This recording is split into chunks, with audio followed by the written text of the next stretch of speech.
Introduce your Cuisinart ClearView 9-quart basket air fryer. Plug the unit in, then tap the power button. All programs illuminate, letting you know the unit is ready for use. Place and prep your food in the air fryer basket.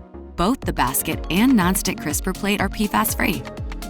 Select a cooking function, or choose an air fry preset. The default time and temperature will appear. Tap the Start icon to begin cooking. The LED display will alternate between time and temperature. Opening the basket pauses the fan and heater for easy adjustments. After cooking is complete, the unit will automatically keep your food warm for up to 60 minutes or until the unit is turned off.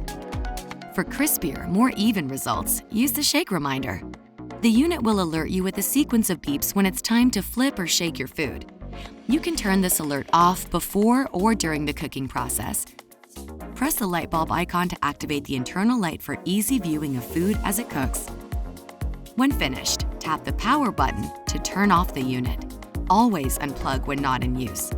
When the unit is cooled, clean the inside by hand washing with warm, soapy water using a non-abrasive brush or sponge. Clean the internal window using a soft sponge or damp cloth with mild soap. And that's it! You're ready to enjoy everyday cooking with your Cuisinart ClearView 9-quart basket air fryer.